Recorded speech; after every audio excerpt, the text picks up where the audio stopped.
တကဆိုရင်ကုန်းပုံထိုးပြေးမယ်ကလေးဝဲကောင်းမလားလို့ရှဲလေးထိုးမိပါရဲ့ဆိုလိုက်တဲ့ငါကန်ရဲ့ရှစ်တလုံးနောက်တစ်လုံးနဲ့မြေရန်ပဲလွဲနေတော့တယ်တွေ့မယ်နောက်တကဆိုရင်ကုန်းပုံထိုးပြေးမယ်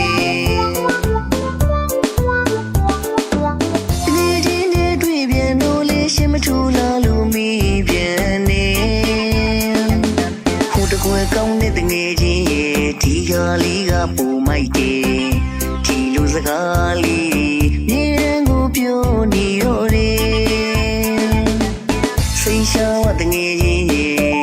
ဒီလာကုန်ရင်ငါကိုယ်တိုင်လေးထိုးပြေးမယ်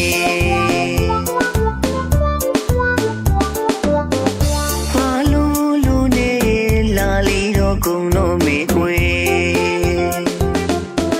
ရှေ့ထူခြင်းနေဒီစိတ်ကလေးကလုံးဝကိုဖြောက်လို့မရဘူးကွယ်စားဖို့လေးတော့မရှိပါဘူးဗျာရှေ့ဦးလေးတော့ကြမ်းပါစီထိုးလိုက်အောင်မေဒီတခါတော့ပေါက်နေတင်ပြီးကွယ်ရှင်ခုံးစွာနေ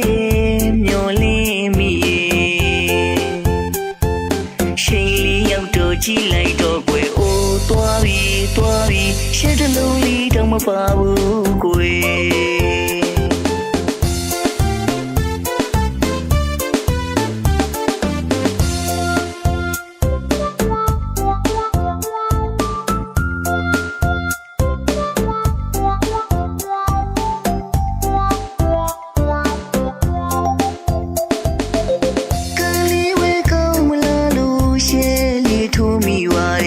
ဆိုလိုက်တဲ့ငါကန်ရဲ့ရှစ်တလုံးနောက်တစ်လုံးနဲ့မြေရန်ပဲလွဲနေတော့တယ်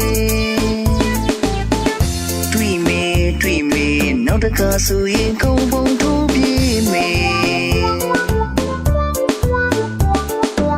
တကယ်ချင်းနဲ့တွေ့ပြန်လို့လေရှင်မထူလာလို့မိပြန်နေဟိုတကွယ်ကောင်းတဲ့တငယ်ချင်းရဲ့ဒီကားလေးကပူမိုက်တယ်စကားလေးမြေရန်ကိုပြောနေတော့တယ်စိတ်ရှားတငယ်ချင်းရဲ့ဒီလာကုန်ရင်ငါကိုယ်တိုင်လေးထိုးပြေးမယ်ဘာလို့နဲ့လာလီတော့ကုန်တော့မေကွယ်ရှေ့ထူခြင်းနေဒီစိတ်ကလေးကလုံးဝဖြောက်လို့မရဘူးကွယ်စားဖို့လေးတော့မရှိပါဘူးဗျာရှေ့ဦးလေးတော့ကြမ်းပါစီထိုးလိုက်အောင်မေဒီတခါတော့ပေါက်နေတင်ပြီးကွယ်ရှင်ခုံးစွာနေမျောလင်းမိရှိန်လေးရောက်တော့ကြည့်လိုက်တော့ကွယ်အိုးသွားပြီရှစ်တလုံးလေးတော့မပါဘူးကွယ်